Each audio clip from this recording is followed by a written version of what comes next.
Chapter 7 Memory Overload. Evolution did not endow humans with the ability to play football. True, it produced legs for kicking, elbows for falling, and mouths for cursing. But all that this enables us to do is perhaps practice penalty kicks by ourselves. To get into a game with the strangers we find in the schoolyard on any given afternoon, we not only have to work in concert with 10 teammates we may never have met before, we also need to know that the 11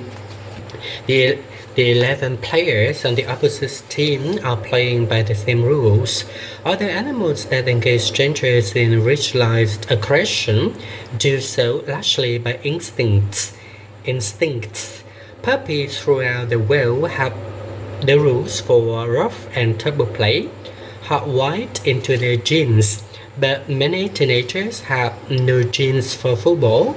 They can nevertheless play the game with the complete strangers because they have all learned an identical set of ideas about football. These ideas are entirely imaginary, but if everyone shares them, we can all play the game. The same applies on a larger scale to kingdoms, churches, and trade networks, with one important difference. The rules of football are relatively simple and concise, much like those necessary for cooperation for a furniture band or a small village. Each player can easily store them in his brain and still have rooms for songs, images, and shopping lists. But large systems of cooperation that involve not 22 but thousands or even millions of humans require the handling and storage of human amounts of information, much more than any single human brain can contain and process. The large societies found in some other species, such as ants and bees, are stable and resilient because most of the information needed to sustain them is encoded in the genome. A female honeybee larva can, for example, grow up to be either a queen or a worker, depending on what food it is fed. Its DNA programs the necessary behaviors for whatever role it will fulfill in life. Hives can be very complex social structures containing many different kinds of workers, such as harvesters, nurses, and cleaners. But so far, researchers have failed to locate liar bees. Bees don't need a liar.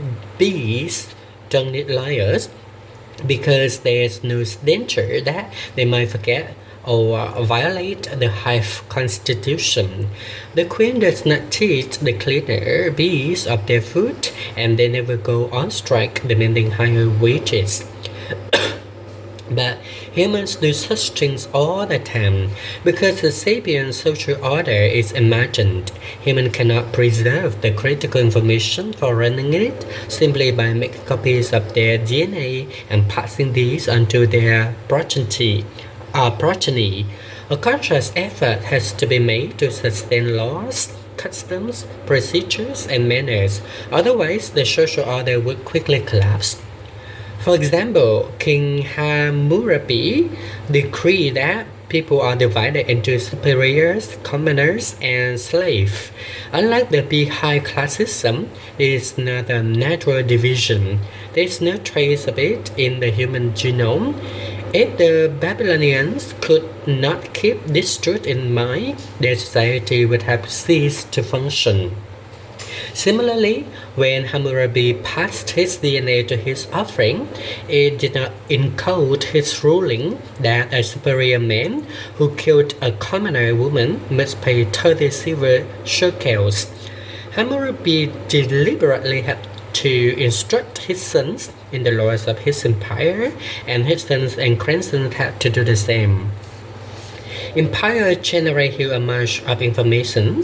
Beyond laws, empires had to keep accounts of transactions and taxes, inventories of military supplies and merchant vessels, and calendars of festivals and victories. For millions of years, people have stored information in such a single place, their brain.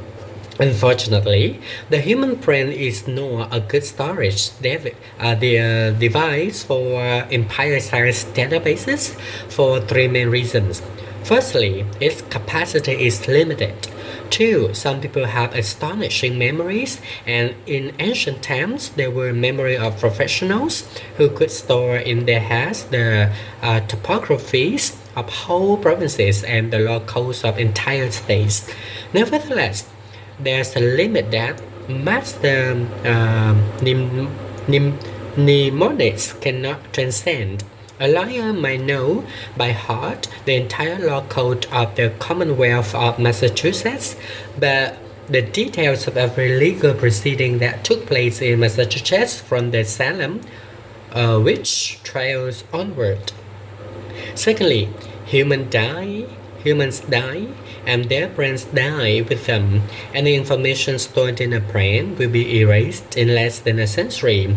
It is, of course, possible to pass memories from one brain to another, but after a few transmissions, the information tends to get garbled or lost.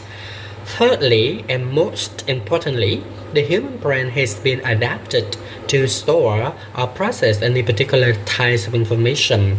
In order to survive, ancient hunter-gatherers had to remember the shapes, qualities, and behavior patterns of thousands of plant and animal species. They had to remember that a wrinkled yellow mushroom growing in the autumn under the elm tree is more probably poisonous, whereas a similar looking mushroom growing in the winter under oak tree is a good stomachache remedy. Hunter-gatherers also had to bear in mind the appearance and relations of several dozen band members. If Lucy needed a band member's help to get John to stop harassing her, it was important for her to remember that John had fallen out last week with Mary, who would thus be unlikely and enthusiastically ally.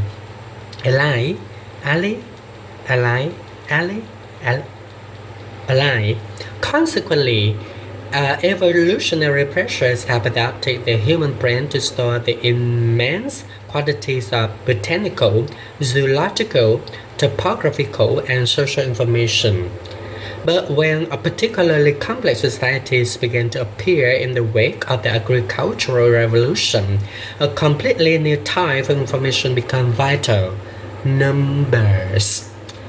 Foragers were never applied to handle large amounts of mathematical data. No forager needed to remember, say, the number of fruit on each tree in the forest. So, human brains did not adapt to storing and processing numbers. Yet, in order to maintain a large kingdom, mathematical data was vital. It was never enough to legislate laws and tell stories about guardian gods. One also had to collect taxes. In order to detect hundreds of thousands of people, it was imperative to collect data about people's incomes and possessions, data about payments made, data about arrears, debts and fines, data about discounts and exemptions. These added up to millions of data bits, which had to be stored and processed. Without this capacity, the state would never know what resources it had and what other resources it could tap. When confronted with the need to memorize, recall, and handle all these numbers, most human brains overdosed or fell asleep.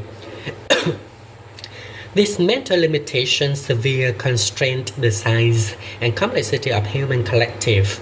When the amount of people and property in a particular society crossed a critical threshold, it became necessary to store and process large amounts of mathematical data. Since the human brain could not do it, the system collapsed.